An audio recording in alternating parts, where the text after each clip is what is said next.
Welcome to the Unofficial Steelers Podcast, the podcast so unofficial it doesn't have a home. Here's your host, from In Hindsight, Nathan Heitz. From Steelers Nation Australia, Mark Davison. And from State of the Steelers, Daniel J.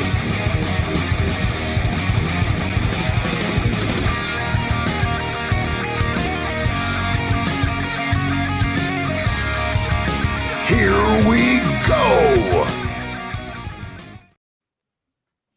What is up, Steeler fans? Welcome back to another episode of the Unofficial Steelers Podcast. I'm Daniel. Alongside with me is Nathan Hines, and today we're talking about Pittsburgh Steelers versus the Indianapolis Colts. And does the team have a chance still, or is it time to pack it in and look forward to something new?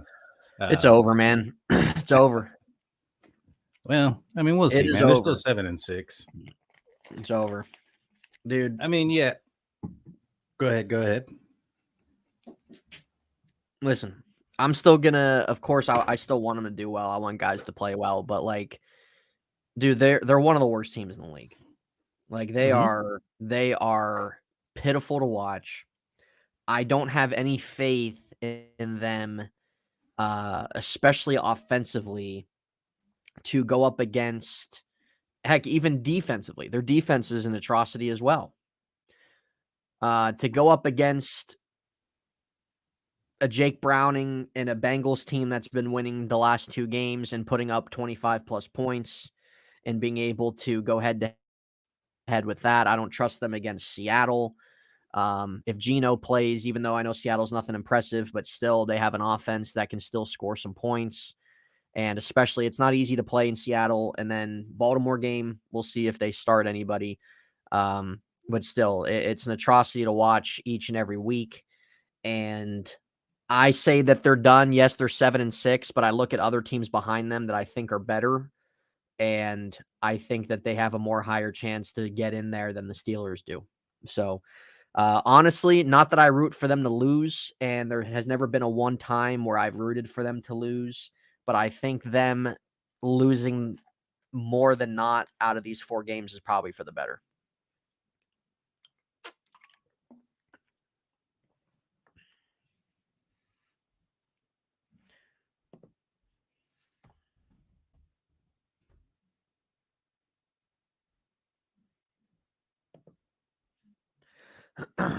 He doesn't realize it, ladies and gentlemen. He doesn't realize he's on mute. I'm just letting him go. I'm just letting him go. You got to tell me this, man. So, basically what okay, I see it now. All right. So basically what I was saying was, this team, they're in a bad spot, as far as offensively, they really don't have an answer at the quarterback position. It doesn't seem like we're going to have an answer. Well, how should I say it? It doesn't seem like we're going to have a final answer on Kenny Pickett, given the fact that he's probably going to miss out on the rest of the games. If not, maybe just come back for the last one. So there's going to be that question mark as well. And I get it. And I think the Steelers are I think top favorites to land some of the bigger names in the draft. I think, I guess some of these, talking heads there in mainstream media are suspecting that maybe perhaps the Steelers are going to make some moves to get up and get a QB or something. I'm not sure what they're thinking, but you're not in that position where people are talking about this by playing well. You know what I mean? You're only in that position if you're playing like crap. So they have been playing like crap. Now, the last game against the New England Patriots, and I'm not one for excuses. I don't like them. This team sucked on that day, and New England Patriots were better than them. However, when it comes to Mitch Trubisky, he was playing on a short week. I think he had maybe one walkthrough. So he didn't really have an opportunity to get out there and practice with the ones or any of those things. So, I think there's the excuse there as to why Tomlin starts him this week. But I think that leash needs to be shrunken. And unless you're packing it in my opinion, if they go out there and Mitch Trubisky's throwing 3 interceptions and you're still throwing them out there, what does that tell you? Yeah. We need a stud center. Absolutely. 100%. And Mason Cole is going to be a cap casualty in the offseason. No question about it. Daniel's question, should the Steelers consider play Mason? 100%. What do you have to lose? The guy's been in the league for 6 years, and it can't get much worse than Mitch. Why not give him a shot? I think we ultimately know the type of quarterback he is, but I think I'd rather have him than Mitch out there, to be honest. At least Mason's not going to throw interception after interception. At least he might try to push the ball a little bit. I mean, come on. Mhm. Just because, Mitch can use his legs. Yeah, you know what? He uses his legs, and he still doesn't power for a first down. He still slides. He still slides before a first down. So I agree. Why not? Why not give Mason a shot? Maybe give him a shot just so people can, even just for his sake next year. If a team wants to kind of see like, okay, like this guy's playing again. He did a couple things there, for another team next year. Why not? I'm all for it. Who cares?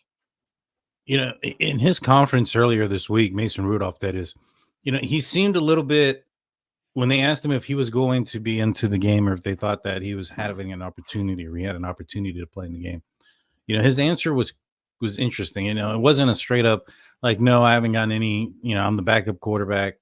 I'm only one play away. That's due to injury, right? Have all the confidence in Mitch Trubisky. He's the starting quarterback, yada, yada, yada. His answer was more like, I'm going to let the coaches talk about that, and who they decide on who they want to play and when they want to play them and who gets the split of this time or that time. And I thought that was interesting because it kind of made me think that maybe perhaps, Tomlin's considering throwing in, the former third round pick for the Pittsburgh Steelers. And like you said, he's probably not going to light up the scoreboard. You're probably not going to see, 30 points or 25 points a game or any of those type of things, but you're going to see less interceptions. That's for sure. And you're not going to put your defense in those tough situations. Now, we haven't seen him in a while. Maybe perhaps he's a little bit more willing to push the ball down the field. We have some receivers, in my opinion, that can do well with a quarterback that can push the ball down the field. I mean, I think with a Mason Rudolph, you're looking at George Pickens, you're looking at Calvin Austin as guys that can probably take advantage of his type of skill and his skill set, throwing the ball down the field. So, yeah, I don't see why not, but, I know that there's a financial aspect to it. You're paying him $8 million, Mitch Trubisky, that is. So I guess you got to see what he has, even though I think we know it. I don't know what else they want to see, man. I'm going to tell you right now, Mitch Trubisky will never be a starting quarterback ever again in this league. He's done. Oh, I don't think so. He's done. He is a career backup the rest of his career. He's done. He is one of the biggest busts in the last 8 years. Second overall pick right there. So he's done. He's done. But yeah, they don't really have much to lose. But honestly, dude, I'm at a point, I don't care if they win or lose. Like, I want to see guys do well, of course. I like to see Pickens have some good games to cap off the season and stuff like that. But I don't care if they win or lose. I don't, because this season's it's a dead season. It's a dead season. It's a broken season, dude. This was not the way this year was supposed to go for them. They were not a Super Bowl team coming into this year. There's not many Super Bowl teams in the NFL anyway. But this was supposed to be a year of a step forward from last year. This was supposed to be a season of your development, taking a step forward with your young guys, your quarterback, your wide receiver, guys you had last year that are young guys that you were excited about. And none of it was existent. Your coaching staff is the worst coaching staff in the NFL. So it's a complete dead season, man. It's a disappointing season. There has not been one memorable game. There has not been one exciting game. It's been miserable to watch. It's been boring. That's why it's hard for me to have any faith in them to win, whether it's win out or win 10 games, go 3-1 or 4-0 with how they played, and also all these 7-6 teams crawling up their ass that I think are probably better at this point. So it's been a failure of a season.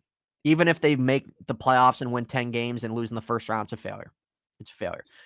It's a failure because your young quarterback did not develop. It's a failure because you're coaching. It's a failure because Matt Canada was brought back.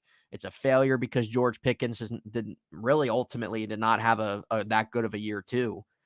Failure because Pat Freiermuth was pretty unavailable. Failure because your defense sucked and it's the highest paid defense in the league and it was supposed to be a top 5 defense once again. There's not much positive to take out of the season. Positives to take out of the year, Broderick Jones started. Great. Joey Porter has started. Great. Your linebackers that you brought in this year was a lot better than what it was last year, but they all got hurt. Alex Highsmith, irrelevant. TJ Watt, pretty good year. But really, there's not much positive to take out of this season, man. There's not. And I'm just being real. I'm not being a hater. I support them. I'm going to still want to see guys do well to finish off the year, but that's just being real, man. This was not where they were supposed to be this year. And next year, hopefully they can get things right. And what was supposed to be this year is next year. Oh, there's a lot of holes this year that I think that are going to be even more next year. I think the middle linebacker group you're going to have to readdress. I mean, I know Cole Holcomb's coming back, but he's, coming off of a pretty severe knee injury. So we'll see how he is, if he's going to be able to be the same. He's also been injury prone throughout his career. Quan Alexander, I think it's his Achilles tendon. It's his second one on his other leg. So now he has one on each leg. That's probably, I don't think he'll be coming back I don't think so.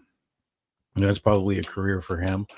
And I mean, Elandon Roberts has played all right, even in their absence, but he's your old school type of linebacker that you would like to have, but he's the, you want to have that second. You want to have another guy that can cover, a guy that knows the defense, that can be the green dot guy. And I think that's the other problem too, is the Steelers lost two, their green dot guys. Now they're going back, and scraping the bottom of the barrel, getting practice squad guys and guys off for retirement.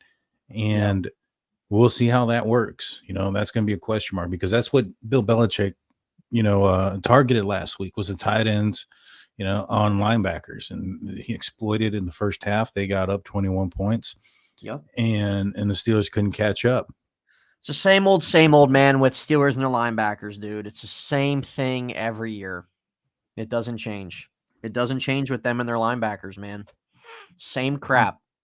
Yeah, but when it comes to like the outlook of the entire, season / the rest of the season, as late as it is in the season, they can still kind of get it right, just because of how bad a lot of the other teams are. I mean, you have Patrick Mahomes crying because his receiver was like a foot offsides and then lost the game. God, you talk about his title. Yeah, the guy's foot was literally like a foot offsides. He was almost, he was about to shake the hands of the middle linebacker. That's how far he was. Crying to Josh Allen when they're shaking hands at the end of the game about it. Dude, grow up, bro. Grow up. You guys aren't that good this year. It's bound to happen. You're not going to be the number 1 seed in the AFC every single year. You guys are still going to have down years just because you're a great quarterback. Grow up, dude. It's how it is. It's how it is. Yeah, and the comments he made after the game, where he was like, you just wiped off greatness. That was going to be in the Pro Football Hall of Fame. That play cannot. That play's happened many times. Well, I think what they were trying to do is they were trying to, honor the Texans, the Tennessee Titans, former tight end that passed away, Frank Wycheck, I think was his name. And he was the guy that did the Music City Miracle, where he threw the ball backward across the field and went for a touchdown. And, he ended up doing that play on that day.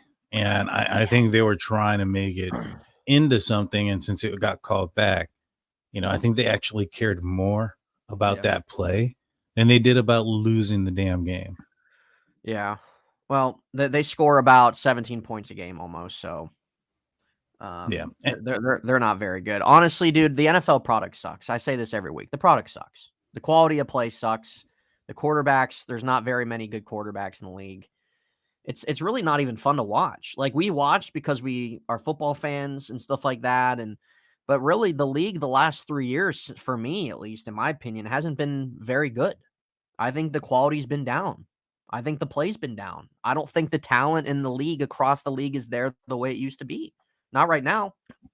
Well, there's a couple of reasons for that. One, you're taking the physicality out of You are. practices. Only so many padded practices are allowed. You're extending the season, right? You've added more games, And and there's gonna be another one that eventually gets added too. Just wait. right. And then you have games, shorter in the week, Thursday night games.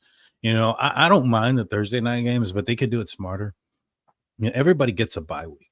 Why not make the bye week right before the Thursday night game? That way there's no issues as far as health. If somebody gets dinged up, you don't want them to get hit again so soon within that close of time frame.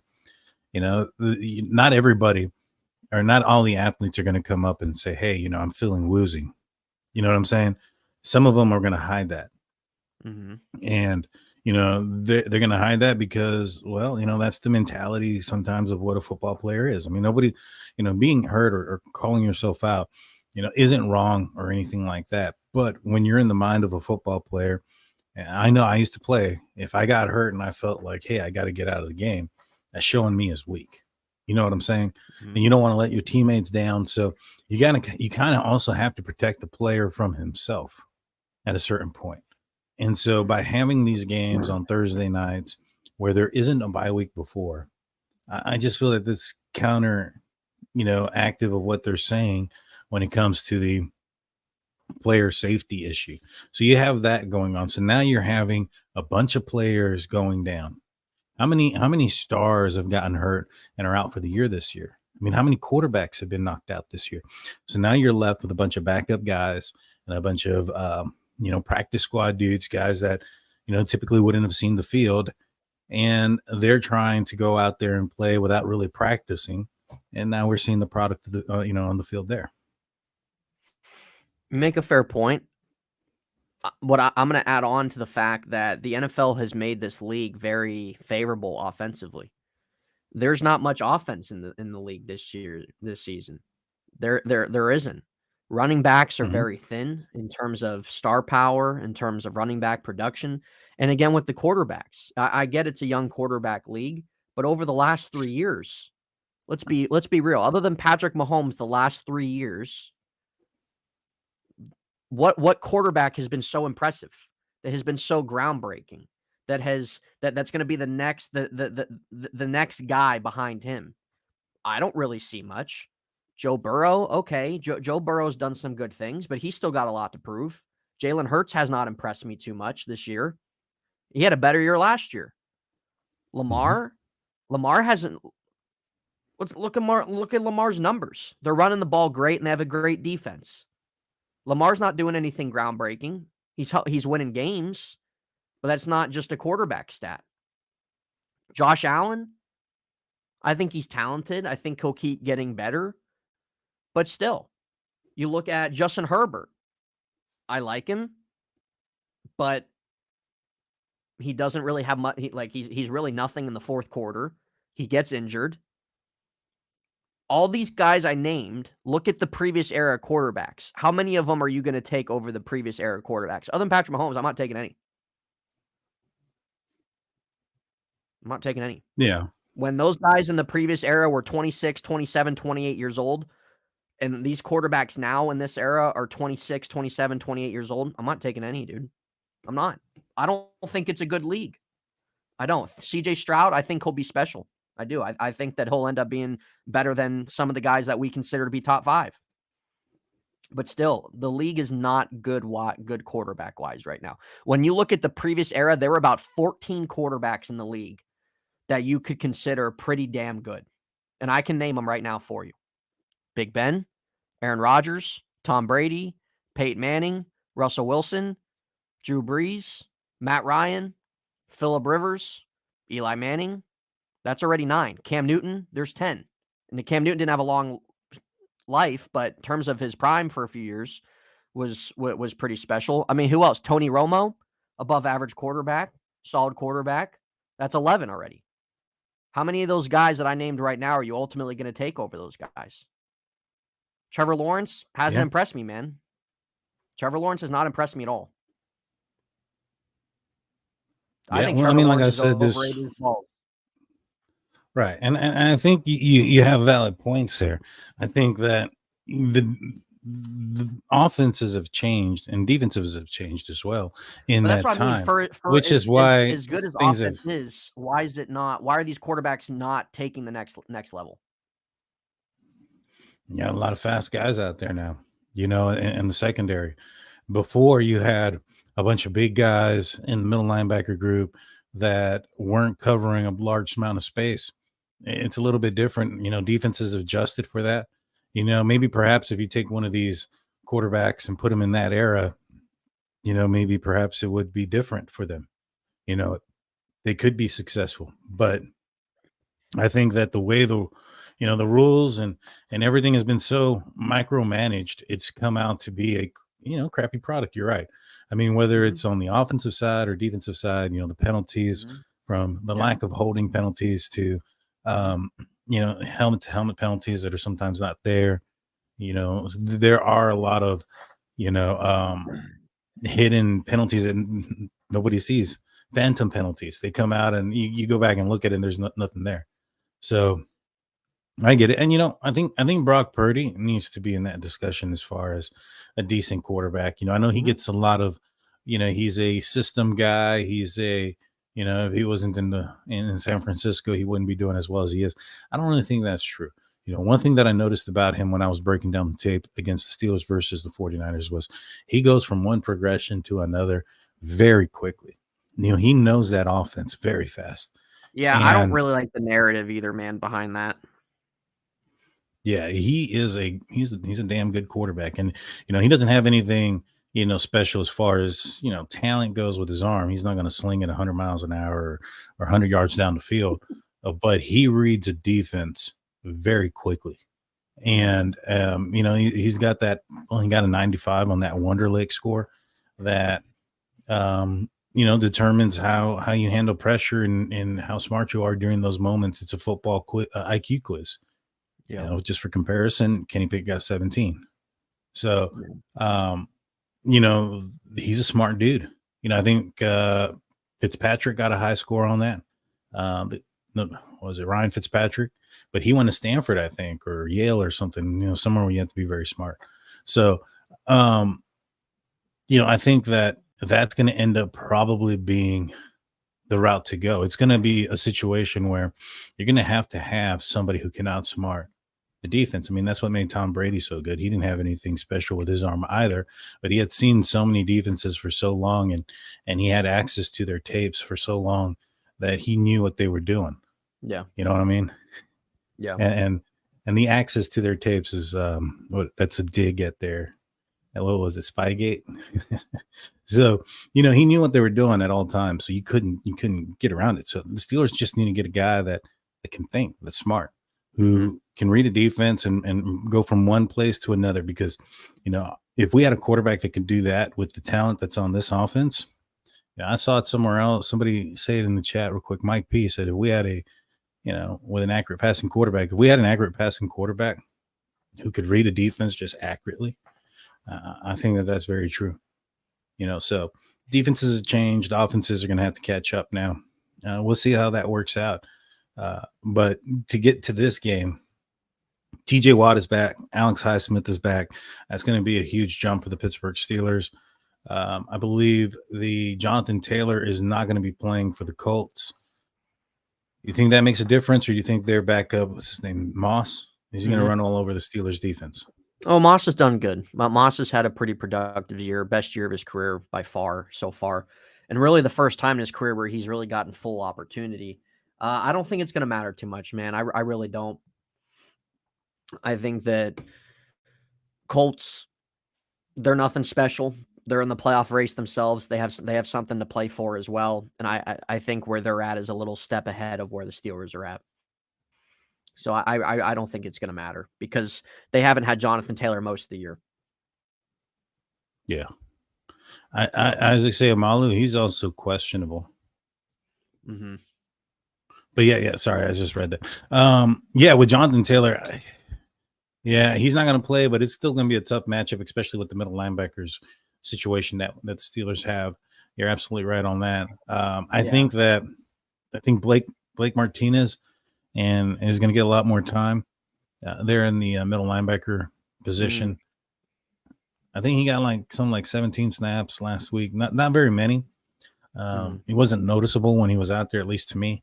So, I think that's going to be huge. This is going to be a huge downfall for the Steelers. If they find themselves in the playoffs, they're going to need another answer at the middle linebacker position. They're saying this. I don't think you can find one, in time, but you're kind of stuck where you're at. But this, where they're at's where they're at, man. Gene, you're not being a downer, dude. That's just reality. Mitch doesn't play well. It's a loss. Yeah, absolutely, it's a loss. I think, they're not favored to win this game either. So, don't have any expectations, man. Don't. At this point, Steelers deserve everything coming at them. Hope Wallace rarely sees the field. Yeah, his days are almost done. And Goodell wants to ban the hip drop tackle or whatever it's called now. I mean, dude, what are you supposed to do? Seriously, it's just crazy. Like what you said, just how micromanaged the league is now. Mm-hmm.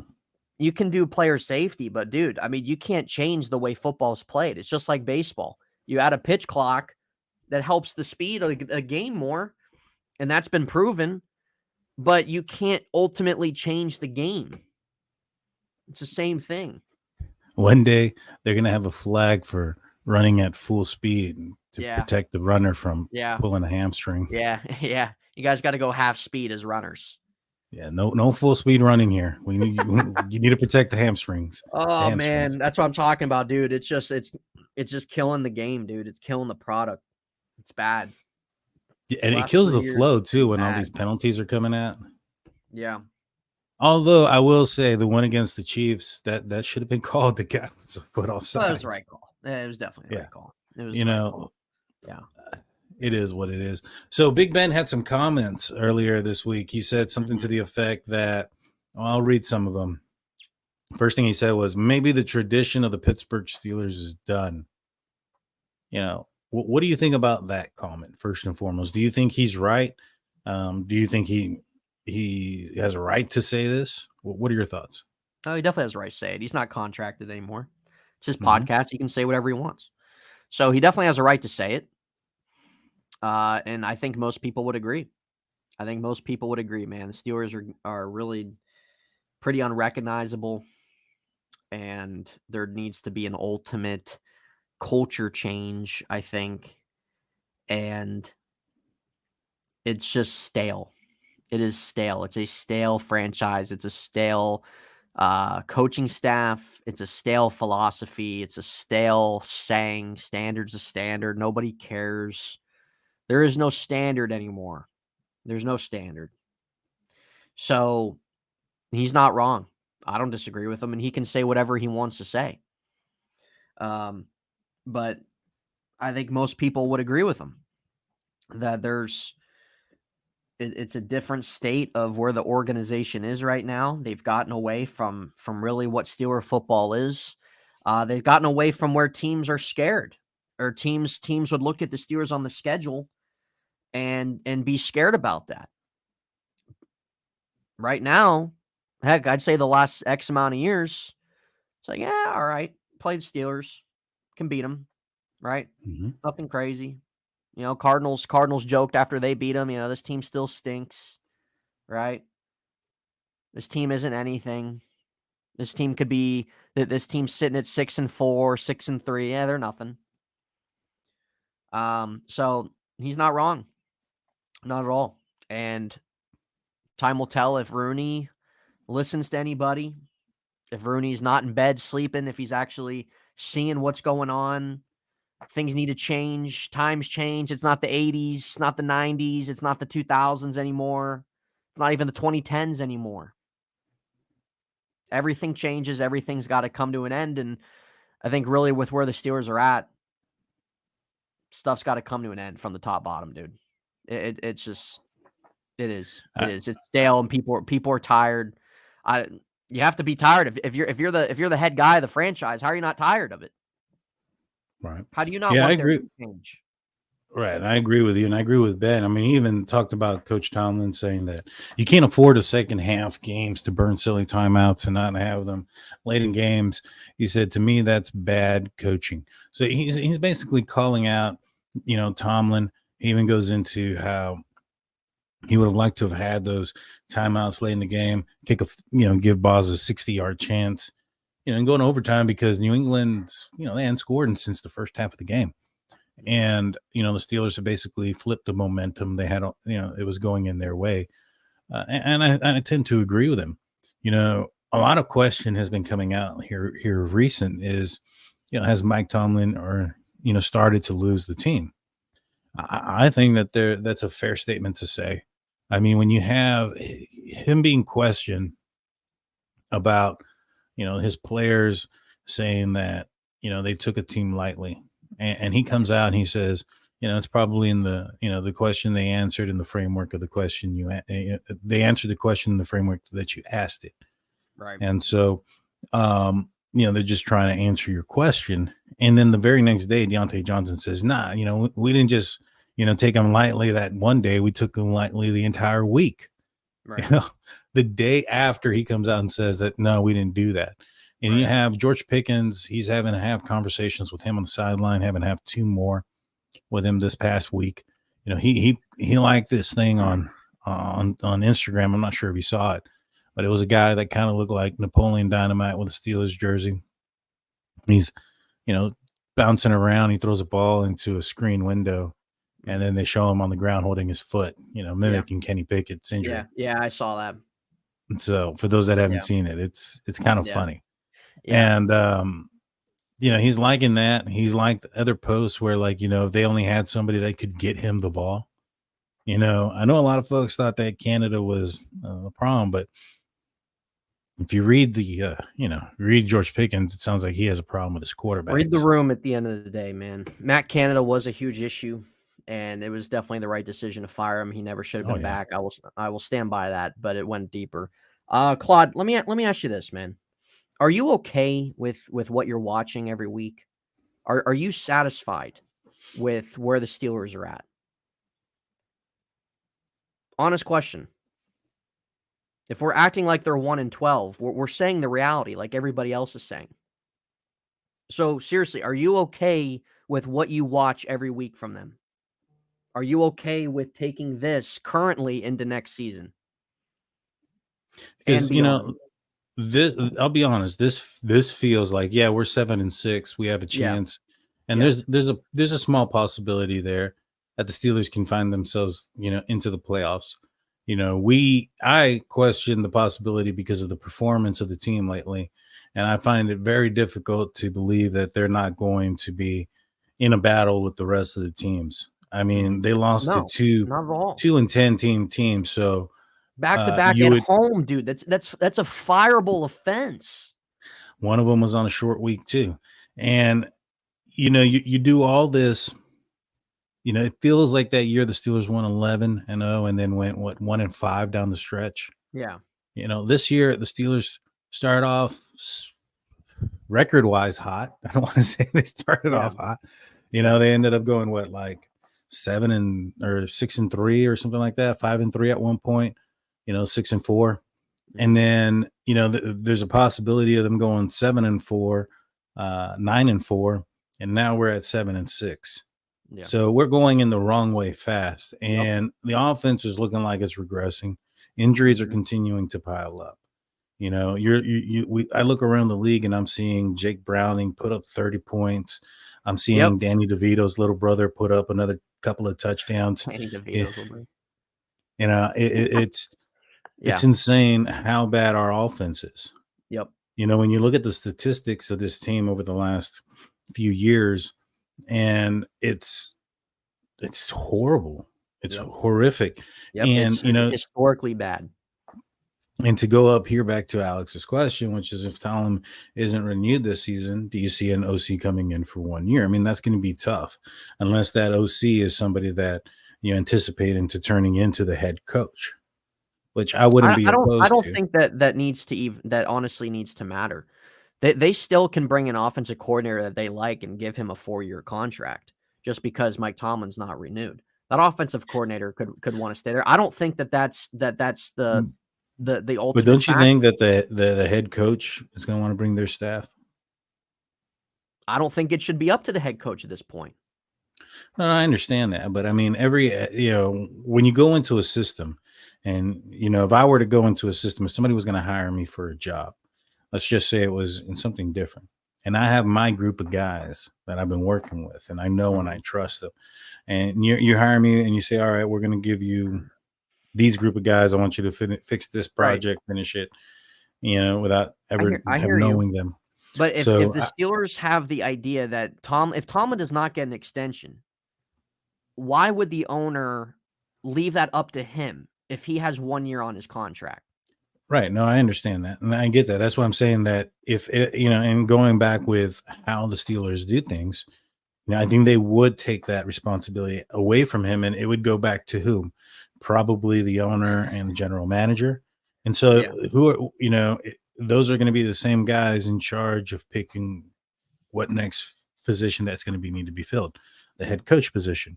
Yeah. So why not fill it with your successor, somebody that is going to be here the next year, and you can implement that offense and you have to wait and see who's really out there at the end of the day, because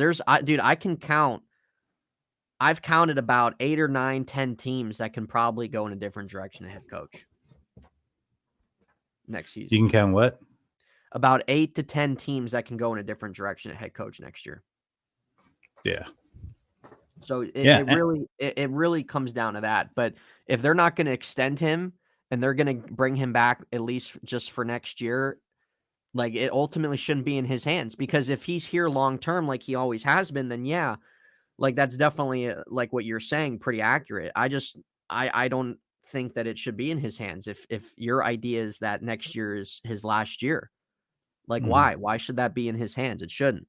And Claude, yeah, you're right. They don't have good quarterback play, but the issues go even further than the quarterback, man. There's a lot of problems on this team, man. And this was supposed to be a season that was a step up from last year, and it's an ultimate failure. So you can say we act like they're 1-12. They honestly probably should be. They should probably have 5 wins on the season. There's a couple games they've lucked out of. They're not a good team, man, and they're not where they're supposed to be this year, and they deserve every ounce of criticism. Ditch Mitch, Rudolph won't guide you, or slay today. Yeah. Well, yeah, they need to really address their quarterback room. Playoffs more than likely would make the fans feel worse and hurt the team. Yeah, you're probably right, man. That's why I really don't care if they win or not. I agree. It's probably better off for their sake that they don't get in and they have a losing year. And that's not me rooting for them to lose, because I don't do that as a fan, but I'm not sitting here watching the game Saturday at the edge of my seat hoping that they win so they can get to 8-5 and get a better chance to get in the playoffs. I don't care. I'm going to watch it, hope guys do well, and then you go on from there. I don't care, man. There's zero motivation for this season. They've killed it. They've absolutely killed this season and what it was supposed to be. Who wants to take on the Steelers' problems? Yeah, and there's going to be a lot of homework to do in the offseason. 100%, man. And that's why it's going to be another big offseason, because they got to be aggressive. Omar Khan, Rooney, you got to be aggressive, dude. Enough's enough of this coaching tree. This Tomlin's coaching tree is god-awful. Enough is enough of it. Yeah, no, I agree with you on that aspect of it. The coaching, and that's one of the things I've asked, what does Tomlin do best? I mean, he's not an X's and O's guys when it comes to offensive, he motivates you, man. He gets you ready to play. Yeah, he's a motivator, and he's been known as a defensive-minded coach. Now, up until recently, once but Claude, a lot of the guys, 7, dude. It doesn't matter that they have 7, man. You're missing the point. They suck. They're not a good team, dude. And the other teams that have 7 wins are probably better than them. So if you're okay with them having 7 wins and the current state of them where they're at, I don't know what to tell you. If you're okay with them losing back-to-back games at home because their defense got slaughtered by Bailey Zappi and they have an awful offense and they have horrific coaching, then I don't know what to tell you. If you're going to sit at the edge of your seat on Saturday, then I'm glad. And I appreciate you putting your thoughts in, man, but we just don't agree on that. We don't agree on that. It goes a lot further. I think everybody's tired of the 9 wins, either in missing the playoffs or losing in the first round, man. I think everybody's tired of that. Everything has to end. Change has to come. Everything changes over time. You can appreciate what Mike Tomlin's done the last 17 years and still agree it's time for a new direction. It's time for a new voice. It's time for something really to change, because nothing does change. They add on. They keep their same way of doing things, and it's not the way the league's going. It's holding them back. Just look at the Patriots. It's the same way. That's why they're going to move on from Bill Belichick after this year, because they're ready to change. One coach on that tree, one coach out of 17 years. What coach? Bruce Arians. Bruce Arians is from Cower. Yeah. So like he was a wide receivers coach. He was already a wide receivers coach for the Steelers when Tomlin took over. Listen, brother. You can feel how you want to feel. We're on the same team. We're all on the same team here. We all want the Steelers to do good. But most of the people, the majority of the people, are just tired of the direction of the franchise and where it's at, man. And that's the point I'm trying to get across to you or to anybody on why we're saying what we're saying. You don't have to agree. And yeah, exactly. There has been a lot of bad quarterback play. There's been a handful of bad coaching. But this team is not where it should have been this year. This should have been a step forward from last year. Your development, it's some of your key young players that you hope to be a part of your future needed to happen, and it did not. Here's the thing, though. At the bottom line is like, what is the coach's job, the head coach, right? The first job is to put a staff around him. So it's his responsibility. The lack of offensive points, it falls back on him. He's the one that put Matt Cannon in charge. Randy Fichtner, he's the one that has had this carousel of offensive line coaches. I think Pat Meyer is the only offensive line coach who's had 2 years back to back as the offensive line coach since Mike Munchak, left back 6-7 years ago. So you've had this carousel of offense that's gone through there. What's the next part of the coaching? The next aspect of the coach is to assess and acquire and develop talent. Yep. The quarterback class, the cornerbacks, how much developing have the Pittsburgh Steelers done? There's some there, but in a lot of key places there's not, especially when you look at the quarterback position.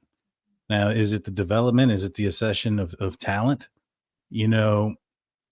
Last year, nobody would have gotten a quarterback in the first round. The Pittsburgh Steelers did, and they had others lined up just in case Kenny Pickett was gone. And none of those other quarterbacks went to the third round, which is, the same round that Mason Rudolph went when they gave him a first round grade. Yeah. So, there's the assessing of the talent. And I think that there's issues there across the board. So, and I think that if you're not an X's and O's guy, if you're not going to be a guy that's going to, the Shanahan guy that's going to be able to will an offense to doing some things that, defense has never seen before, and it'll hide some deficiencies. If you're just going out there and trying to play straight up, well, you're going to have some major talent. And right now, they have some. George Pickens is a guy that can make some pretty cool catches, but he's like, he's starting to borderline being the NFL equivalent to a Harlem Globetrotter, guy that can make a great catch here in practice or during training camp when it doesn't matter, but when it does count, he can't get his second foot in bounds. Yeah.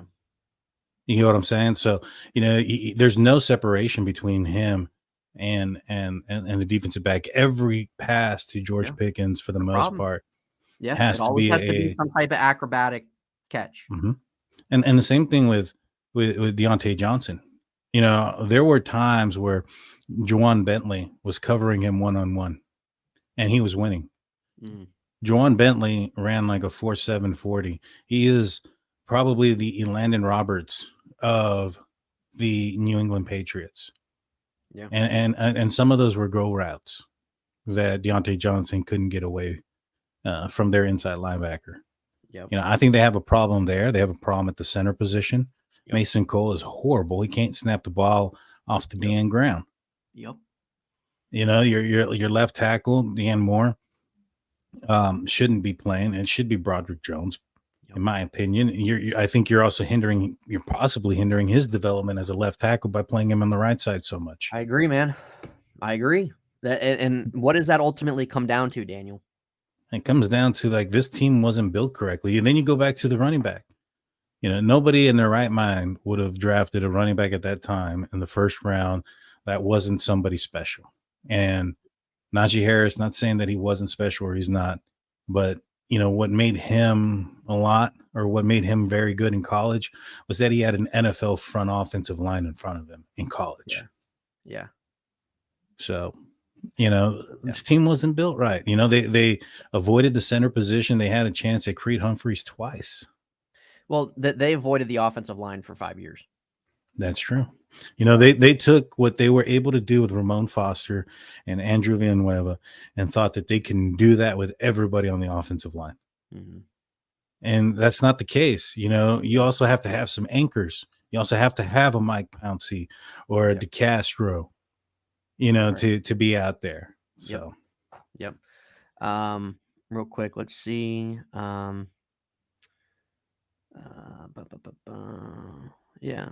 Claude, I never said I wanted them to lose. I said I'm not going to be at the edge of my seat on Saturday wishing and hoping that they're going to get in the playoffs and go to 8-5. If you were here before, if you were here when the show started, I said that I never root for them to lose. I said I want guys to do well, but I'm not going to sit here and sweat it out and hoping that they get in the playoffs when it's probably better they don't, for their sake, man. You guys always blame coaches, not the players. You're in here every week.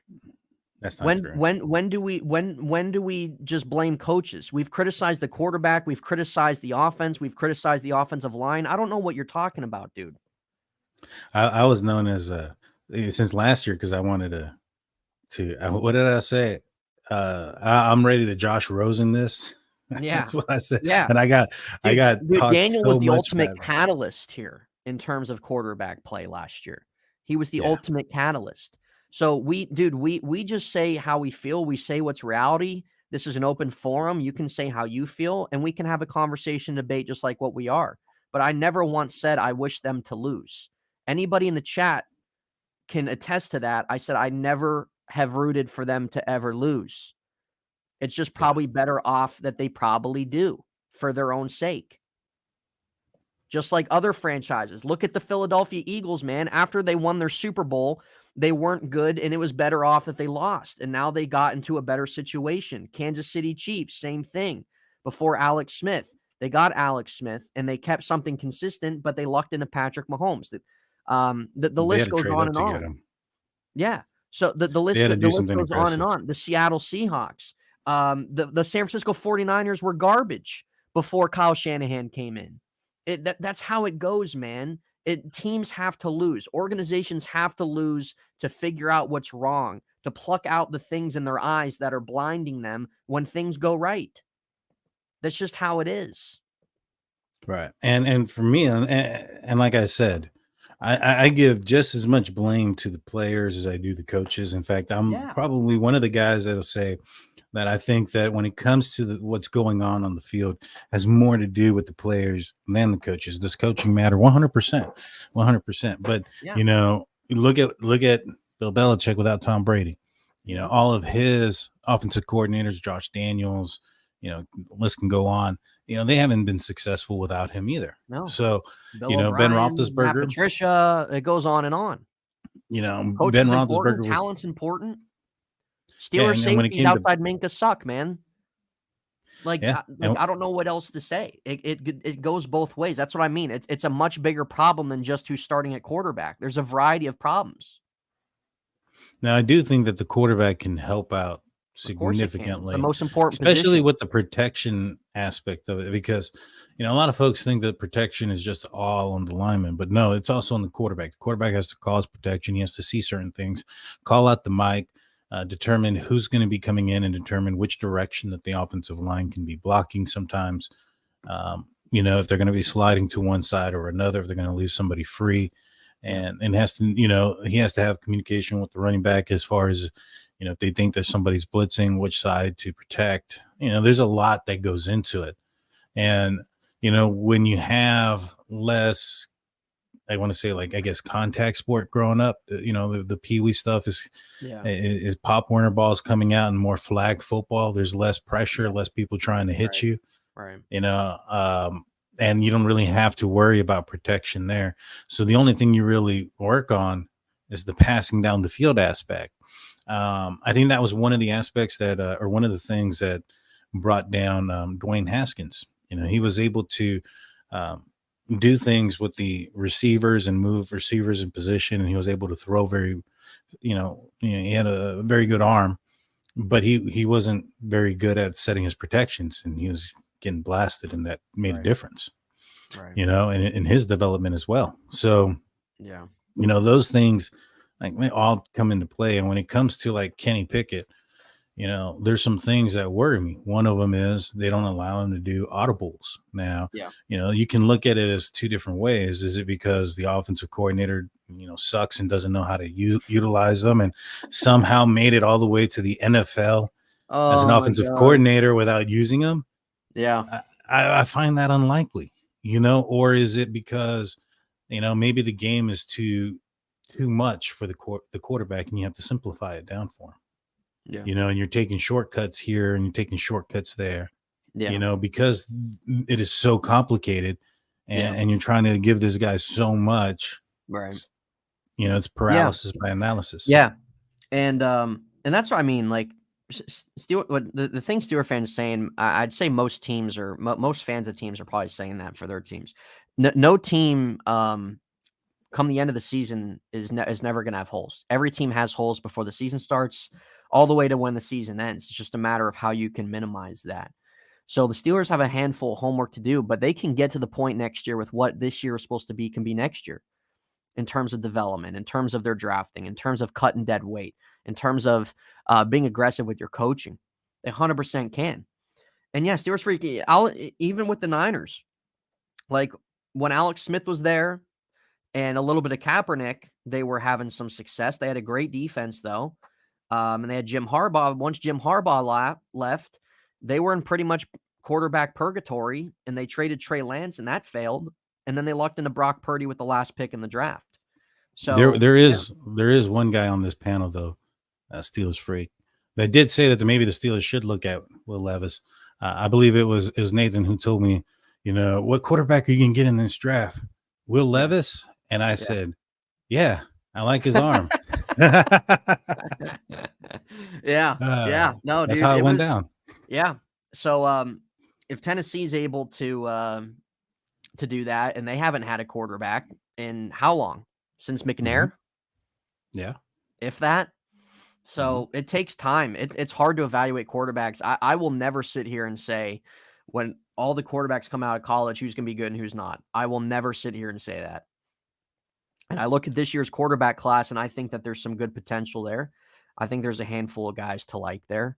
But I have no idea what the Steelers are going to do with that. I don't know what direction they're going to go with it, honestly, because you cannot sit there and, in my opinion, you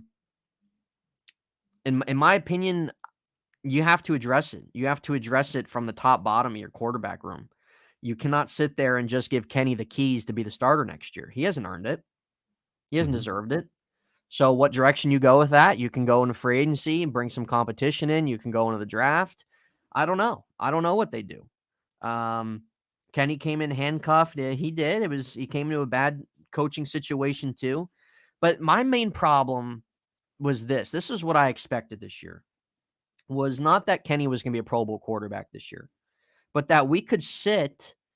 Well, yeah, and Claude, I hear you, brother. I hear you. You're not wrong that you get in, anything can happen. We're just trying to point out reality of the problems with the team, and we just want to see change be made, man. It really just comes down to that. We just feel that there just needs to be a handful of change for them to get to where they want to get to, because what they've been doing ultimately hasn't been working.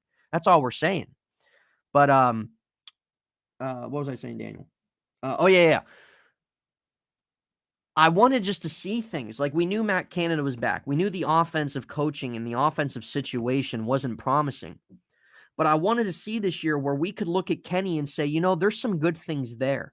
He just needs somebody else, right? He needs somebody else. This team needs just a new guy to run this offense, and we think that this guy can thrive. But we can't really sit there and say that, and that's the problem. Yeah. That's the problem. And I mean, and when it comes to like this team looking, I don't want to look too far ahead. Like I said, we're still 7-6. We're still, I think the 6th seed in the playoffs. If they started today, even if we win this week, unless the Texans lose, I think we're going to stay in the same spot. I think if we win and the Texans win, they switch spots because the Texans have the tiebreaker over us. Right. And so, we're going to stay in the same place, which, I don't mind being the team that possibly could get overlooked in the playoffs, the underdog team. Cause sometimes, some of those other teams will look you over, especially if they had like a bye week, if the Steelers went in, and you're like the last seed going up against the first seed, they think that might be like a little bit of a warm-up game. You go up there and show up instead. Anything can happen, obviously, in those situations. But there's some critical AFC playoff games this weekend. Bengals, Vikings, Broncos, Lions. You got Browns against the Bears, Cowboys, Bills. Bills have the hardest schedule in the league the last 4 games. They got to play Miami, Dallas, and so does Baltimore. Baltimore don't got an easy Baltimore schedule does too. It's not easy for them. So there's some stuff there. But you just have to, you got to have a conversation about stuff like that. And the Steelers offense, we all know the problems, but we can all fantasy it over, like have a fantasy offseason in our minds, everything like that. But what we talk about now is going to change come February, come March, on what we think that they should do. I mean, who knows? Kenny could come back, win the game in Baltimore, Steelers get in, they win a playoff game. It's probably not likely, but who knows? Then does that change the narrative? Does that change the way the Steelers feel? Does that change the way the fans feel? I don't know. That's what I mean. What we're talking about now will probably change somewhat come March. Steelers Freak says, Dan might back me up. The stats for Pickett can't be all in coaching and play calling. The D would have to be number 1 in the NFL with Pickett. And even then, I'm not sure about post-game success in today's NFL. And I agree with what he says. It's not just the stats. There's also the film that backs it up. There's been many a times where I'm watching and, things just aren't making sense, where he's staring down a receiver.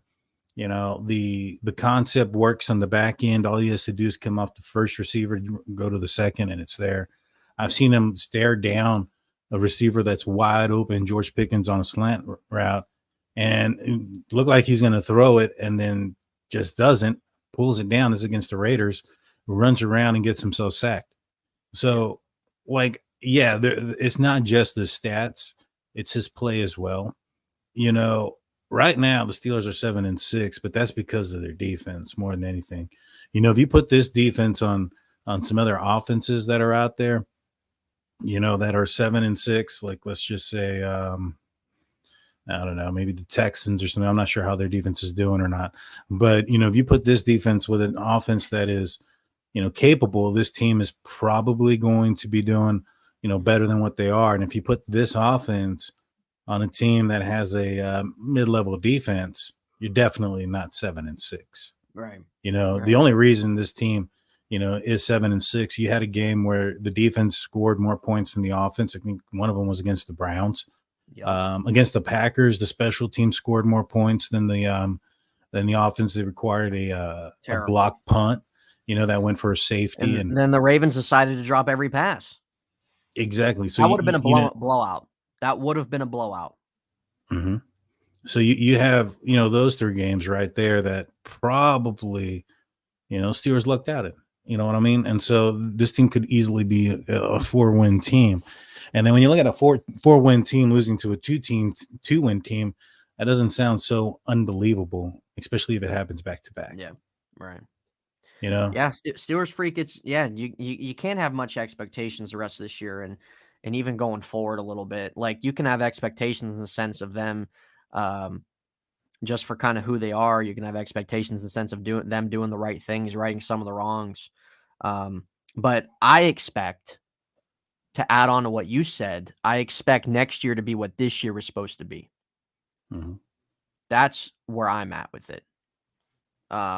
So it's going to take a little bit till they are a Super Bowl contender. Things got to go right. They got to really play their hand. They got to be aggressive with that. But next year needs to be what 2023 was supposed to be. We're winning with a messed up OC. Shows for sure. There's more work to be done. Linebacker, DB, coaching to get us back. Mouth match football. We could still make a splash. That's what I'm saying, man. Like, yeah, Sean, I agree that there's a handful of problems across the board aside from quarterback. There's a handful of problems, and they're not going to solve all those issues in one offseason. But if you can get yourself after this offseason into a spot of where you start to open yourself up to a bright future, that's the goal. And that's what this year was supposed to be, was where they win 10 games or they win 11 games, but your young quarterback developed a little bit, but your young wide receivers develop a little bit, but some of your guys you add to your offensive line, it's a better offensive line. And that didn't really happen. And that's why I don't think that this season was really that successful. I really don't. And that's just my opinion. You know, you can disagree or feel a different way, but I think at the end of the day, we all agree the Steelers need to be aggressive this offseason. This is going to be another big offseason for them. This is a new direction that they're in right now. And last year was Omar Khan's first year. We'll see what he does in year 2. But they have to really put their foot on the pedal and not just go with the status quo. And I'm confident Omar Khan won't do that. I think that he's going to do some things differently like he did this offseason. And the Steelers fired a coach midseason. So at least gives a little bit of optimism that maybe some change can come.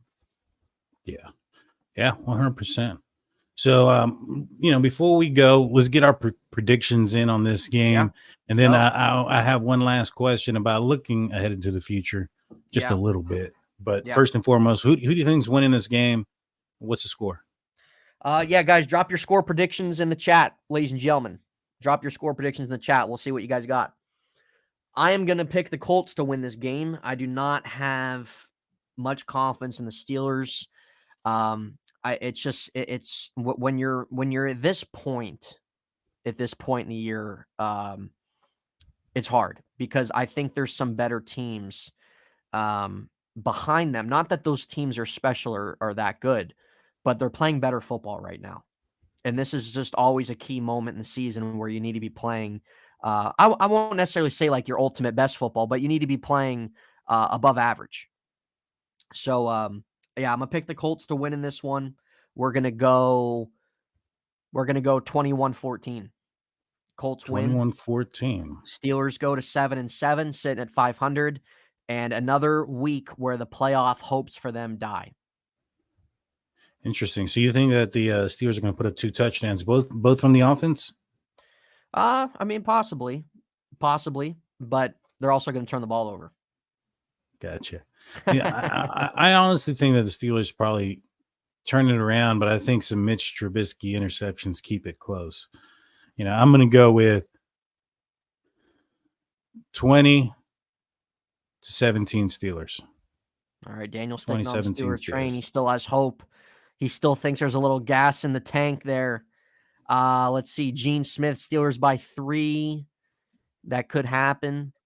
Afton, 24-12 Colts. Spy Guy, what's up, man? Welcome to the stream. I'm really satisfied with Mitch's performance this year. Man, you're gonna get some more of it. You're gonna get some more of it Saturday. So sit down and enjoy it. Gene, 24-21 Steelers. He's rocking with the Steelers. He still has some confidence there. Claude, 21-10 Colts. Little worse than what I thought. Mitch throws at least 2 picks. You're probably going to be right on that. Mr. Tummy, 24-13 Colts. What's up, man? Thanks for coming in. Spy Guy, 17-21 Colts.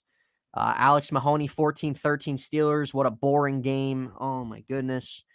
So looks like that there's only 2 or 3 people picking the Steelers and the rest Colts as of right now.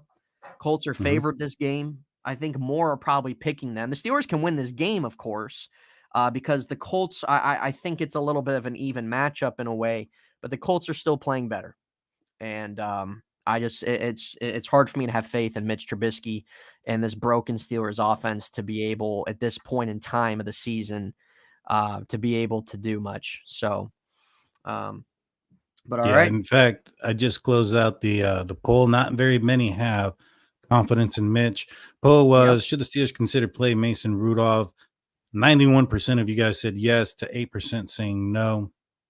Yeah, I agree with that. I think that the Steelers should consider. I think he is thinking that he might get an opportunity. What's it hurting, man? What's it hurting? Maybe it can at least give you a little juice or something like that. You know, like not Mason isn't anything good himself, but I think anybody. Well, do we know that? Would rather see that than Mitch. We do know that. Yes, we do. Here's the thing: he has 10 starts. I mean, everybody's giving Kenny Pickett so much grace, but and he's had 20. Daniel, bro, he's been in the league for 6 years. I'm not saying that he's great. I'm not saying he's. I'm not even. I'm just great. saying, do we know he's good though? Do we know that he's trash? Because he's thrown more touchdowns than interceptions. In 2019, he didn't have the weapons that Kenny Pickett has. Backup. I'm not going to say the guy's trash. Right. I do too. I think he's a solid number 2. So that's why I'm saying I agree. I think they should just give him a shot. Maybe it might give you a little juice there or something. Right. And so what I'm thinking though is, can Mason Rudolph be a Trent Dilfer, a guy that can keep you around if your defense is good enough? Now, defense has some holes in the middle linebacker position. That's going to be extremely concerning going down the stretch, even if they were to find, Mason Rudolph and he can muster up 22 points a game. Because I think if the Steelers can, put up 22 points a game, they're probably winning most of those matchups. I think they've won every one that they've gone over 20 points. I think there's only 3 of them. But McSorley poll next week, man. But what's wrong with me saying Mason's not that good? Just like their other 2 quarterbacks. No, there's nothing wrong with saying he's not good. I'm just saying, do we know that he's not that good? I mean, he's only literally had 10 starts in the NFL. His number 1 receiver that year in 2019 was Juju Smith-Schuster, who was having knee problems the entire year. His running back was James Conner, who was having knee problems himself that year, and he wasn't playing. Deontay Johnson, he was a rookie. That was his primary receiver. He had some guys on the offensive line that were at the end of their tenure, at the end of their career. In fact, I think Ramon Foster called it quits after that year. He was already done. The next year, Pouncey went back just for Ben, but he was really done also that year. He had, ankle surgery earlier on in his career that got infected a couple of times, and it required a few surgeries that almost ended his career. That was kind of acting up towards the end of his career. So, and DeCastro wasn't the same, especially that last couple of years. He kind of fell off. So, when you look at what he had around him, he also had Randy Fichtner as an offensive coordinator. Not saying that under Matt Canada's offense, he would have been better. But what I am saying is, he's been out there. He's 9-4-1. So he's above 500. He's got 16 touchdowns to 11 interceptions. Yeah. That's more than what Kenny has done. Yeah. That's why I say give him a shot. What's there to lose? Right. And so what I'm saying is if he can put up, 1.5 touchdowns to 2 touchdowns a game, I mean, that's a huge improvement as what we got right now. Well, for sure. If he can do that early enough, because here maybe not so much. I mean, everybody says that Kenny Pickett has this fourth quarter, will, and he'll has this it factor in the fourth quarter. Last time we saw Mason Rudolph, it was against the Lions, and it was in overtime, and they tied, but that wasn't because of Mason Rudolph. I think Deontay Johnson had a fumble going in to win that game, and so did Pat Freiermuth twice. So there was 2 opportunities at the end of the game where they were in position to win, and because of other players on the team, they ended up tying that game. And I know everybody says, well, what about that one hot pass? I mean, everybody has a bad pass.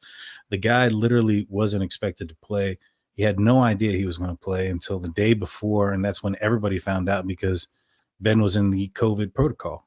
So, You know, Oh, I dude, I was say, at that game. That game was miserable. That was the most miserable game I think I've ever been to. That game was terrible. Not sure where Daniel went, guys. Not sure where Daniel went. Steelers' best quarterback's not on the team yet. You're right. Clyde, you could be right. Yeah. Why not? Why not? I don't see why it would hurt to give him a shot. Why not? yeah, I don't know why my internet keeps throwing me out there. I'm I not sure, guess man. it's a sign. I'm not So sure. last question before we head out. The Steelers are being looked at as top contenders for some of these quarterbacks in the draft.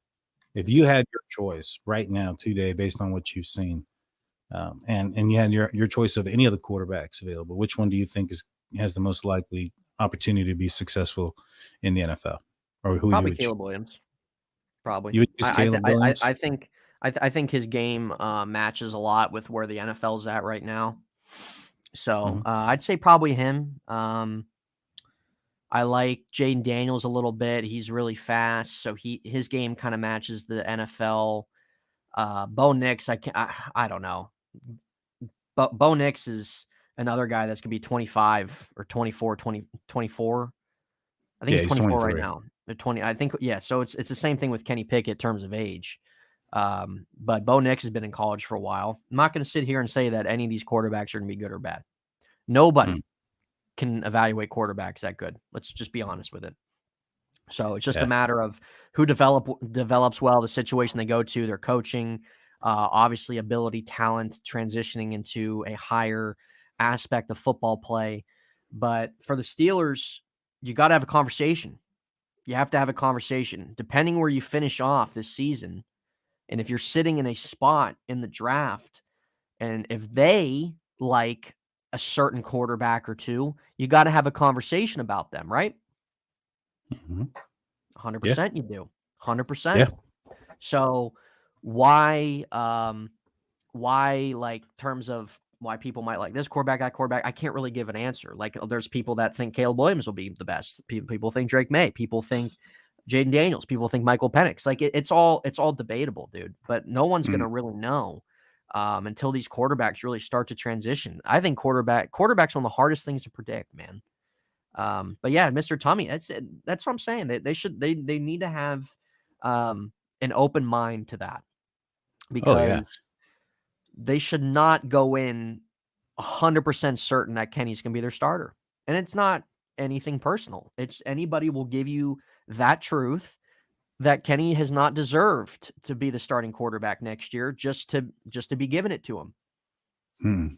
No, he's a what do you want in a backup quarterback? You want somebody that's going to be able to get you out of games, not turn the ball over, and Right. if push comes to shove, put you in position to win the game late in the game, Yeah. right? Yeah. They're not necessarily going to win you the game. They're not going to put up 300 yards, 5 touchdowns, carry the team on your back. And Right. up to this point, that's what we've seen out of Kenny Pickett. Yeah. So Yeah. No, I you're think right. that you You're right. do have to look at the 100%. at the draft to see, hey, maybe we get somebody. You still have Kenny Pickett there to start the year if whoever you get Yeah, isn't ready he'll yet. be on the team. Yeah, he'll be on the Yeah. team. He just should not be given the starting job just to be given it to him, though. He hasn't earned it. No, not at all. Not at all. He And hasn't I think earned the it. Steelers are going to have to go this route because I don't think Mitch is going to be on the team next year. He I don't costs think way so too either. much and he Yeah, I sucks. don't think So so get either, him man. out. Yeah, You no, I know, don't think so either. Mason Rudolph, I don't know. I mean, he could be a guy that can circle back around, maybe even join the practice squad somewhere. Yeah, If he's not given an opportunity to, yeah. showcase what he Because has. Kenny will be the 2 if they go in a different direction, obviously.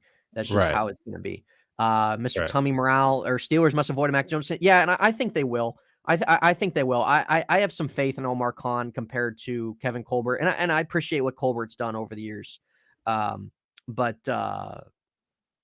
I have faith in Omar Khan to do some things different. More on the team could be low. Yeah, and that's why I think that they will establish the room. I just hope we just hope they do it in a way where they don't just stick with their status quo of doing it and they go out and they just bring in a Jacoby Brissett or somebody as a backup. Yeah. Claude, And would you give up a second for Justin Fields who's still on his rookie contract? This is a good question. Because Justin Fields, when you look at all the starters in the NFL, the Steelers don't go the draft route. If they do not go the draft route and draft a quarterback, if you look at all the starters in the league, there's only two that I see that make sense. Justin Fields, if the Bears decide to draft a quarterback, or Kirk Cousins, because Kirk Cousins is coming off. Hold on, Daniel. Hold on. Don't shake your head yet. Hold on. I'm not saying they should sign Kirk Cousins. I'm saying there's only two starters in the league that make sense if they're going to go after a starting quarterback in the league. Kirk Cousins, there's people that are for it. There's people that aren't. Same thing with Justin Fields. I'm not going to sit here right now and say what they should do or not. But Justin Fields is interesting because he's still young. Like what you said, Claude, he's still on his rookie deal. And Justin Fields, if they decide to go that route, if the Bears draft a quarterback and the Steelers call them up and offer them a pretty good deal, Justin Fields still doesn't mean that he's going to be the future of the franchise, but it can mean that they have faith in his ability. They possibly want to try to get more out of him as a passer. He does have some electric to him. He's a very athletic quarterback. He's made plays as a quarterback. When you look at his numbers, the last 4 or 5 games as a starter, they look pretty good. There's still something there in him, I think. So if they go that route, I'd be okay with that. Some people will, some people won't. But if you would do that, it doesn't necessarily mean Justin Fields needs to be the future guy. It can be that they like what they have going into next year. They think Fields is an upgrade. Let's see what he can do. And then you make a decision going forward. So that's definitely possible. My question, because he's the only other quarterback that makes sense that other teams will vie for. That's the only reason why I brought him up. Right. With Kirk Cousins, I'm more concerned about the whole Achilles injury. And I get that. And yeah, whatnot. he's like 35, 36. I get it. Yeah, and I don't think he'll ever be more than a one playoff win quarterback. And he could be a bridge guy, but at this point, I don't think you really need a bridge guy. If you're going to bridge somebody, it's Kenny Pickett. You're going to bridge him into whoever you draft. Right. And so with Justin Fields, it's kind of the same thing. Like, do you think how likely or how confident do you think the Bears would be to do another trade with the Steelers? And it's probably about the same level of confidence the Steelers would have in a former first-round pick of of the Bears. Yeah. So, but I think people would rather come in and coach Justin Fields than Kenny Pickett, if I'm being honest. Oh, yeah, I agree. Gee, appreciate it. He has more appreciate talent. It, man. Thanks for tuning in. We'll see you next week. Yeah, I think he has more talent. And to answer the question for me, as far as who I think could be a good quarterback, I'm more of I like the more traditional style quarterbacks that can throw the ball down the field, got some good strength. Accuracy is a big thing for me, reading the field. That's why I think like CJ Stroud and a Willis were, successful. Those are guys that are more of your traditional kind of drop back quarterbacks, in my opinion. Do they got some wheels? Can they move out? Yeah, but are they going to be dependent on that? Probably not. And so for that being the case, I mean, I like Drake May. I like Bo Nix. I'm not a fan of the LSU kid. My wife's going to hate me because she's an LSU fan. I like him, but I think he's got stuff there, man, that fits today's NFL, but we'll see.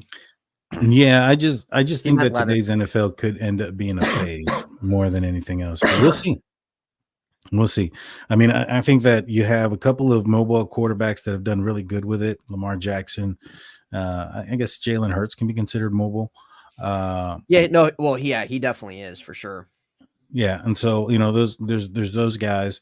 I don't consider Patrick Mahomes as a mobile quarterback. He's a quarterback that can be mobile, but he's more of a thrower of the ball, in my opinion. Yeah.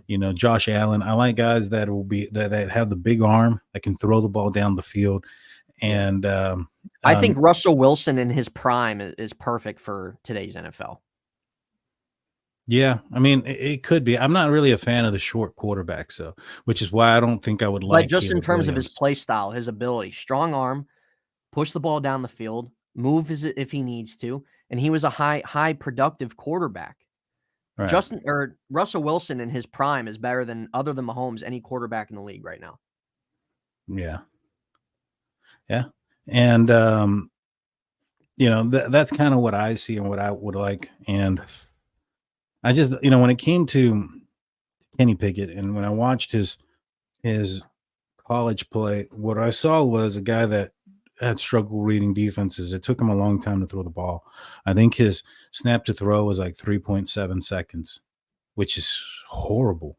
Yeah. You know, and you know, he ran around a lot when he didn't need to, you know, and those are a lot of things that I'm still seeing in his game, which tells me one or two things. Either those are just instilled with him and that's just who he is, Dude, the or the rollout, coaching. yeah, the rollout into the sack is one of the worst things. Yeah, I don't get it, you know, and well, maybe if you watch him roll out to the left, it's weird. He shouldn't be doing it, but he's actually way more accurate running out that way and throwing across his body Yeah. than He's he is definitely rolling out to comfortable the doing right. that. But dude, you're just not going to be successful doing that. It's not the ACC. You're not going to be successful doing that. Oh These yeah, guys you're know how to not. freaking play you, dude. These college students, these 18, 19, 20-year-olds, you can get away doing that. Yeah, because every time he rolls out to the right, the ball's like 3 feet into the freaking stands, you know, or into the sideline. Dude, let me ask you a It's question here. horrible. Were you, in terms of the play call, the 4th and 2 call, were you, the call itself, the call alone, not the quarterback, the call itself, were you okay with that call, doing that? If the quarterback did the play that was called, yeah. But in terms of what they See, decided to do, but that were you wasn't, you know, I think Mike Tomlin's covering for his quarterback. I don't think that was ever designed. If you go and watch that play, I called him Heath, almost called him Heath Miller. Pat Fryermuth runs up and he takes his guy and he tries to pick Allen Robinson's guy underneath. Mhm. I want to say that's the 4th down one, right? Whereas the Allen Robinson one, the 3rd down was the one where on the right side where Deontay Johnson was open. the last play of the game. Yeah, no, I know. There was 2 of them. They were both stupid. And it's true. You know, if he throws it there to where it was designed, and I believe it's designed there because you have a rub route right there. You know, you don't put a rub route in the middle of the freaking field just to put one. Yeah. You know what I'm saying? You know, everything is designed to do something. That route down the middle was designed to remove the safety out of the middle of the field. Yeah. All right. And Pat Fryermuth's route is to get into the way of his defender and the defender that is covering Allen Robinson so that it gets him open. And he was open. But instead, Mitch Trubisky decided to throw the ball down the field to Deontay Johnson. Yeah, that's what I was going to say. If you see an opportunity there, okay, but doing it with a quarterback with Mitch Trubisky, it shouldn't even be on the table. It shouldn't even be a design for Deontay Johnson to do that with a quarterback like Mitch Trubisky. No. I mean, there was a play earlier in the game. I think it was like the second play that could have gone for a touchdown. Mitch doesn't see him. Mitch don't throw it there. And he was, Of course not. Of course not. He was running. He was right in front of him. I mean, the worst place apparently that you can be at to be seen is right directly in front of the quarterback. So stupid, dude. It was basically it was basically the Calvin Austin play against the Raiders, but it was Deontay Johnson in the slot going up against Juwan Bentley. And in this play, he actually beat him. And he didn't separate from him by a lot, you know, as much as I would have hoped, especially given the difference of, you know, position and ability. You know, I would have expected him to be quite a bit further than him. But, man, if Trubisky puts it on him, you know, he's gone. That's to the house for 6. And it's on the first drive. I want to say it's the first play. And so, yeah. But, yeah, I don't like the decision to go deep in that situation. I mean, you have your defense is playing good at that point. You know, the Patriots hadn't scored. You aren't that far away from, getting a field goal. So even if you just get it and you get a couple of more yards and you're able to get a boss field goal, you know, Patriots hadn't scored anything since the first half. You know, your team has been scoring in the second half. I think you got the momentum. I think you got a realistic chance of winning that game. Even at the end when the Steelers had little time, I think they got it up to like the 40 and there was like 7 seconds left and they decided to just kind of heave it somewhere in the middle and oh boy caught it, but we ran out of time, right? Yeah. You know, I thought that, man, if you did like an out route to the sideline, I mean, you just got to get it to a 45. And I mean, it's a record. Well, they're not. Kick, they're just not a very smart offense. No. Let's put it that way. They're just not, dude. They're a bunch of boneheads on that offense. Yeah, because I mean, if you get it to Yeah, if go you get ahead. to the 45, you're what is that? 62, 63 yards. Yeah, so, around there probably. So, I mean, that's doable. I mean, it's worth a shot with Boz. Yeah. Yeah, he's been great. Like he really has. And I like some of the guys they have on offense. I do. I like James Daniels. I like Sayamalu. I like Broderick Jones. I like Pickens. Deontay, I like him. I wouldn't be surprised if they moved off him. He's not getting a second contract here. Nah, third one, nah. Nah, or a third contract. Yeah, he ain't getting that here. He's owed what, $15-16 million next year? 18. $18 million next year?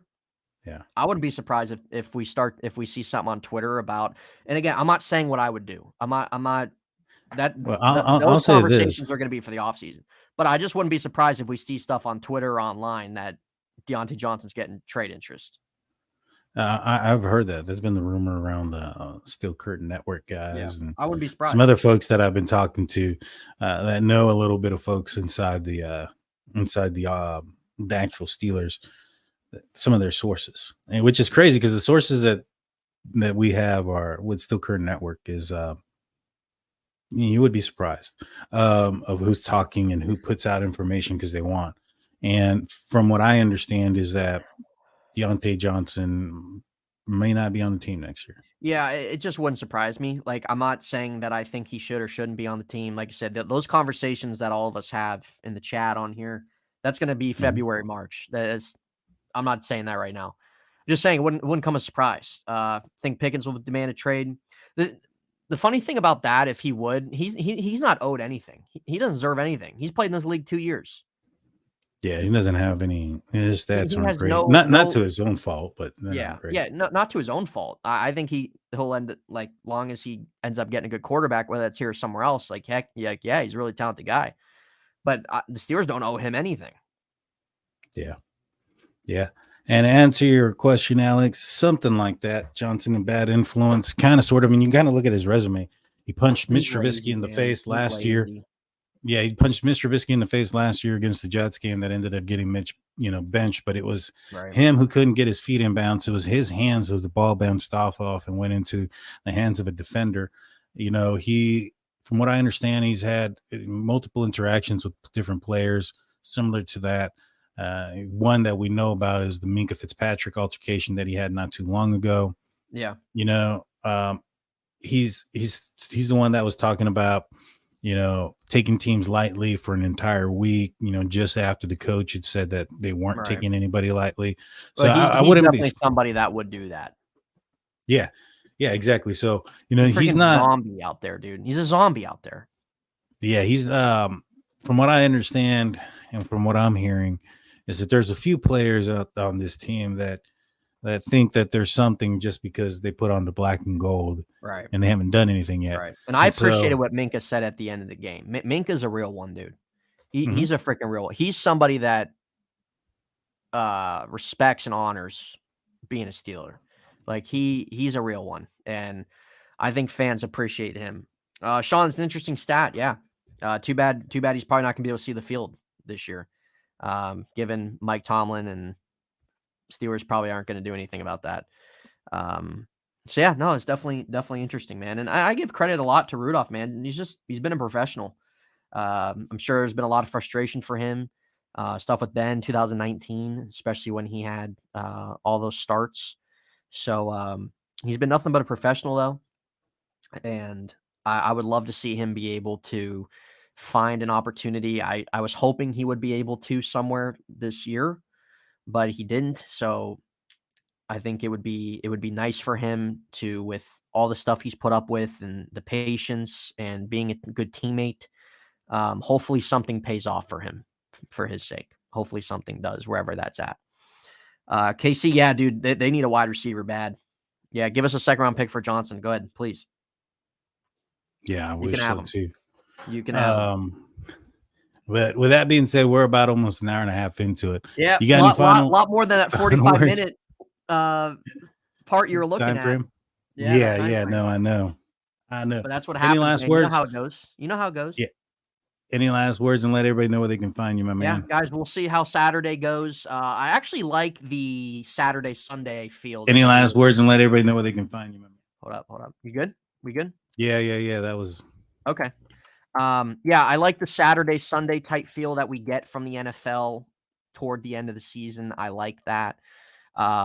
There's a couple interesting games on Saturday, so we'll see how that goes out. But yeah, most of you guys pretty much follow me. I try to put out content best I can. Daniel and I do this show, flip back and forth. So next Wednesday will be on my channel. Yeah, so you guys kind of know the drill. So we'll see how things go, guys. We appreciate all your guys' comments in the chat. Doesn't mean we always have to agree. You guys can always disagree or agree. Same with us. It's always just good conversation, good debate. That's what it's about here, guys. We all want the Steelers to do well. We could all have different ideas, things like that, because just a lot of different things that you guys say throughout the chat. So we'll see. We'll see how Saturday goes, where they're sitting at 7-7, 8-5. But each and every one of you, Alex, Claude, always good seeing you in the chat, man. Steelers Freak, we appreciate you guys. Sean, Afton, Steelers fan, Mr. Tummy coming in the chat. Gene, who bounced, Jared Devil. Guys, the list goes on and on. Spy Guy, you guys know who you are. We thank you all so much for your support. It's always good talking to you guys and seeing what you guys have to say as well. So thank you, guys. Yeah, 100%, y'all. We appreciate you guys. If you're still here, like and subscribe. Until after the game, I think that's going to be the next time that you'll see me. I might put out another, film breakdown. I'm not sure yet. Thinking about talking about Mason Rudolph and what he can bring. But it's just kind of hard to find. Good job breaking up film. Yeah, it's just kind of hard to find the all-22 on games that far behind. You're going to have to go 6 years back. Yeah. Well, I did. I went back to 2019. I went back to 2021 when he played against the Lions. And because it's, not this year, they won't show me they won't give me access to the all-22. So I gotta find clips here and there and see if I can put those together. But until next time, y'all, we appreciate everybody. Thank you, guys. Yes, thank you, each and every one of you.